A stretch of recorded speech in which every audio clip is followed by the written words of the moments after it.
Now, it's nearly the end of 2020. I mean, it's just a few more days to the end of 2020, about 8 more days, and it's 2 days to Christmas. So maybe you're thinking of what to buy for yourself as a present to make yourself happy for the end of the year, especially considering that 2020 was quite a bad year for most people out there.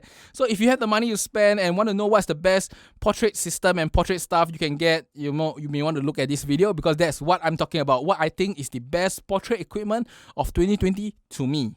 I'm Richard and welcome to Zappy Productions, and in front of me is what I think is the best portrait equipment of 2020. And first we talk about the camera body. I think the EOS R5 is no doubt the best camera body I have used so far, and it's definitely the best portrait camera body for 2020 itself. Now, in portraiture, you will want slightly more megapixels and of course slightly better AF and also better dynamic range, because you want to capture the subtleties in the skin tones and stuff, and I think the R5 does it all.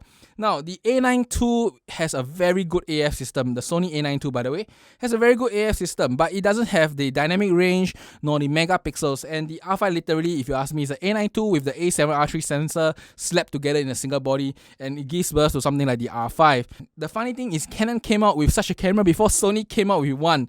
So Canon kind of leapfrogged everybody in the competition when it comes to high-end portrait camera. A portrait camera that has fantastic eye detection, fantastic autofocus speed, fantastic for autofocus accuracy, and still maintaining a high resolution sensor, and not forgetting it has IBs. I mean, Canon didn't even have IBs before this camera itself. So in one generation, Canon has leapfrogged everybody, and they truly make what I feel is the best portrait camera of 2020 itself. Now, if you follow my channel, you should know I use the GFX100. Why the GFX100 not here? Because the GFX100, as I always say, is the best camera when it comes to image quality, but everything else is a little lacking, and I didn't want to really, mess up with people's mind. I'm not biased to GFX100 all the time. I really think the R5 is truly the best camera body in 2020 itself. And if you ask me, the second place for portrait camera body is the A7R4. I did a short review on that. You can see the link up there. And the A7R4 to me is the second best portrait camera after the R5, because it has a very good sensor, very good dynamic range, and it has an autofocus system that actually works. The autofocus system to me is slightly less reliable than the R5, but definitely is more reliable than almost anything out there in the market today. And I have tested quite a few cameras this year: Panasonic, Sony's, Nikon's, Olympus, even Fujifilm. I have tested so many cameras these days, and I would say as the R5 is number one and the A7R4 is number two when it comes to portrait cameras. Now, when it comes to lenses, I would say as the Sigma 40mm 1.4 is the best lens below the 60mm range. Now, of course, there's some new lenses such as the 60mm f2 this year, and of course, there are lenses such as the 35mm 1.2 that can only be mounted on the Sony, so I cannot test it. But based on what I read so far, based on what I've seen, based on what I've used myself, I think the Sigma 40mm 1.4 is probably the most perfect lens you can get in the standard range, the sub 60mm above 35mm range itself. Now, in this range, I have tested a few lenses. I have tested 35 1.8, 35 f2s, I have tested 35 1.4, the old Canon versions. I've also tested the 35mm Tamrons, then I also tested 50mm 1.2, 50mm 1.4 Sigmas. I also tested the 50mm 1.8 Nikon, and all of these lenses can't beat the 40mm 1.4 when it comes to optical quality. And the 40mm 1.4 has the newer Sigma autofocus system that mounted on the R5 is truly fantastic. It is fast and almost native-like feeling. So I have to give the first place to the Sigma 40mm 1.4. Now, if I was to give a second place, I would say as I would want to give it to 35mm 1.2 Sigma if that lens was on the Canon mount, but it's not, it's only on the Sony mount. If not, I will actually look at the 35mm 1.4 Tamron. That lens is really optically very good. If you go read reviews, it's just slightly lousier than the Sigma here, but it is a fantastic lens. But it has some firmware bugs that doesn't allow it to work properly on the R5. I'm not sure it's patched already, but before that, when you mount that lens on the R5, you will lose all form of image stabilization. Now, where does it leave the 50mm 1.2 RF, which is said to be a very good lens, and it's the lens I love to use on the R5. And really, that lens is a lens I like to use on the R5, but it's optically not as perfect as this lens, and it is lighter because you don't need the adapter and stuff. But if you really want to rank the lens, I'll rank this lens as number 1, while that lens is probably number 3 or number 4. But if you really want me to say what I will bring out to use, I would say I'll probably bring out the lens more because it's lighter, it's shorter, and it's easier to mount on the R5. And I kind of like the slight softness of that lens. It is slightly softer than this lens, but this lens is just ultra tech sharp. That lens is just sharp all the way, but I kind of like the lens feel a little bit more. Now, moving on, we'll talk about the short telephoto lens, which is the portrait lens that most people will actually use. And sadly, I will say as the best lens is a lens that most of you will never use because it can only be mounted on a GFX system. This is the GF110F2. And the reason why it sits as the best lens for short telephoto is really simple. It is optical perfection. Now, you should know that I use the 85 1.2 RF very extensively, and I have tested the 85 1.2 RF against a lot of lenses. I've tested against the Sigma 105, tested against the Sigma 85 1.4, tested against the Otus 1.4 at one point in time. I didn't have enough photos for that. I have no idea why.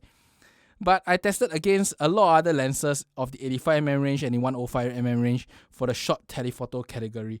And really, 85 1.2 RF is like perfection in the full frame era. But the 85 1.2, at times you still can see some aberrations here and there, especially the corners and the slight bokeh region. I don't know why the RF lenses will have that, but the slight bokeh region, sometimes it does have a little bit of CA. While this lens here is truly perfection, even on the 100 megapixel sensor, you require a 400 or 800% zoom to actually see any form of aberration at all.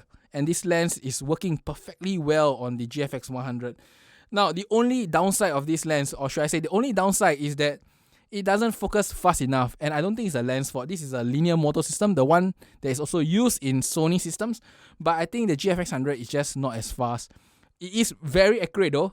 The autofocus on this lens with the GFX 100 is more accurate than almost any system out there I have tried. I mean, the accuracy is only superseded by 85mm 1.2 on the R5.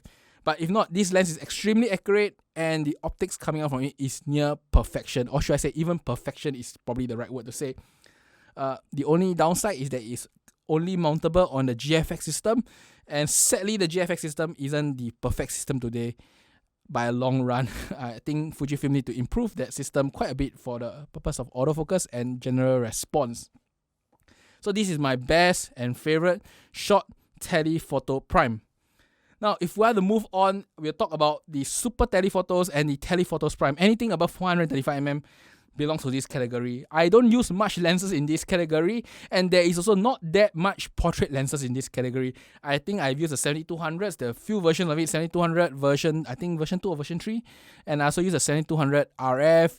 I also use the 200mm EF f2 lens. I also use this Fujifilm 200mm f2 lens. I mean, there is really not many lenses in this category to talk about. But among all these lenses, I also probably include the 135 Sigma 1.8 into this category itself. And if you ask me, the best lens in this category belongs to the most expensive lens also in this category, and that is the Fujifilm XF 200mm f2. Now, why this lens is better than even what I think the 200mm f2 EF deserves is because this lens is optically better. It is sharper all the way to the corner. It has less aberrations all the way to the corner. And if you ask me, its autofocus speed seems to be better and slightly smoother. The only problem is the X mount system. The X system do not have the autofocus accuracy and speed of the R5. Now, I think this lens can go faster and go further, but the body just doesn't support it. And for now, the accuracy and speed is hampered by the body itself, not so much of the lens. Because I have seen what this lens can do when it's in perfect state, and in good lighting condition, this lens will just produce you some of the nicest image you can ever get. It is a 300mm f2.8 equivalent, and it produces you image quality of a modern, sharp lens, really sharp, tech sharp all the way, really no aberrations, and the bokeh just is absolutely smooth and buttery on this particular lens itself. The best lens for my long telephoto lenses, and also probably the most expensive lens on this entire table itself. It's like the price of these two lenses together and still not enough to buy this lens. In fact, this body plus this lens still not enough to buy this lens itself. It is just so expensive.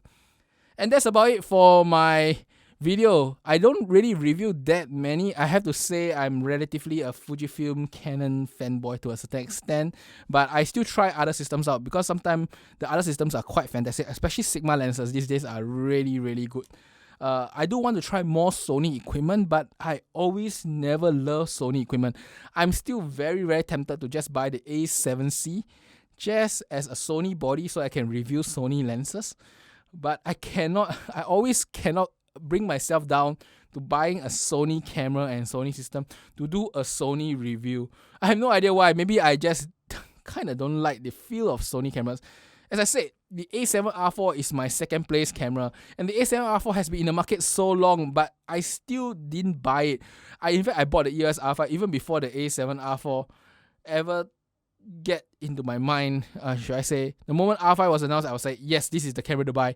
But the A7R4 has been in the market so long, and even after reviewing it, I think it's the best camera at the time for full frame, but I just cannot bring myself to buy it, unlike the R5. I have no idea why. It's just some feeling that Sony gives me.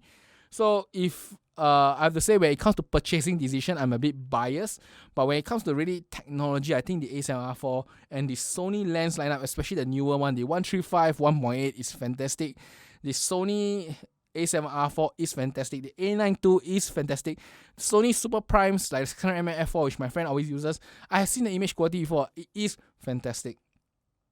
Now, Sony does make some other really nice lenses, especially the latest ultra wide zooms and stuff, but I just cannot get myself to buying a Sony camera. I have no idea why.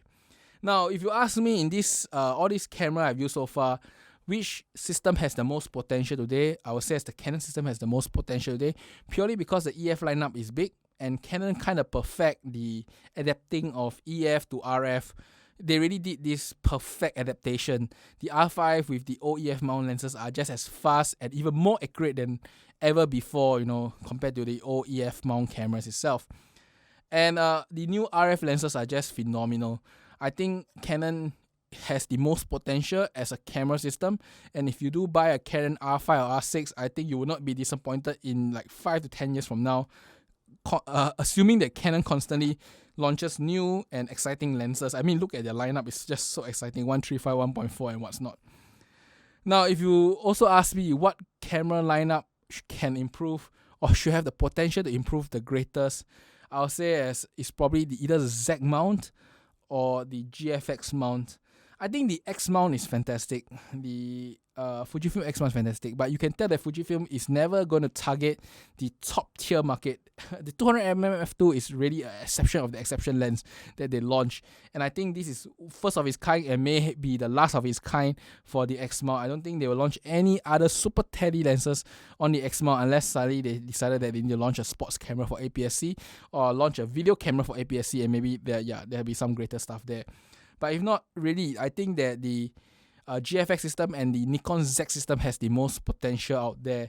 Nikon Z system recently has launched all the newer lenses, the 50mm 1.2, and you can see their roadmap.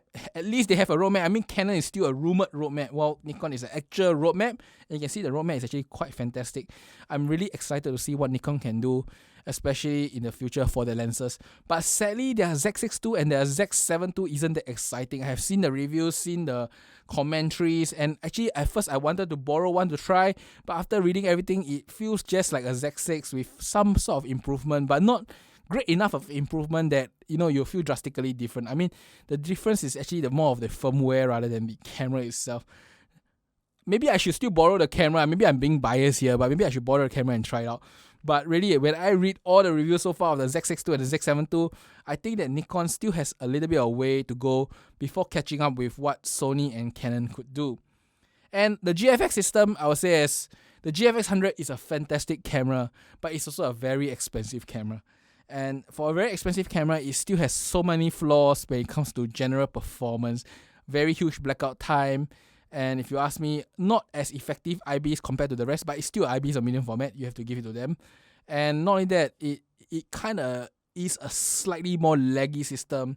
And overall, the GFX system is still not fast in autofocus. Really, I think the X mount and the GFX system really could just improve by improving the autofocus itself. I mean, if the X mount autofocus improves, I think this system will just shoot up to the sky when it comes to general usage, because the X mount do have the most interesting small little pocket camera, which is the XS10. I really think if I was to give a category for pocket portrait camera, the XS10 will be number one. It is small, it is light, and it has potential. I mean, you have very cheap small little lenses to massive monsters like this to do your portraiture on a small little system camera that actually handles very well in the field. The XS10 is fantastic. But sadly, I don't think I should give a category like that. I mean, that's being too biased because there'll be no other competitor to it. Yeah, the XS10, if there is a mini portrait camera category. And that's about it for today's video. I think I'm a bit long-winded, but I think this is almost the end of 2020, and this is probably my second last video. I probably do one more video next week, or maybe, yeah, probably next week, one more video, and that's about it for 2020 for me. And I do hope you enjoy my channel. I mean, it has been slightly more than a year since I started seriously utilizing my channel and reviewing my equipment, and I do enjoy that all of you guys actually look at my reviews, be it thumbs up or thumbs down. I don't really care, but do leave comments. I really love comments, and I like to respond to them because I think YouTube gives me a chance to really express my opinions and share my thoughts. And if you guys ask me any questions, even if I don't have an answer, I'll probably research one and give you one too. So do write some comments below, and I will hope to see you in the upcoming year ahead. Until the next time, bye-bye.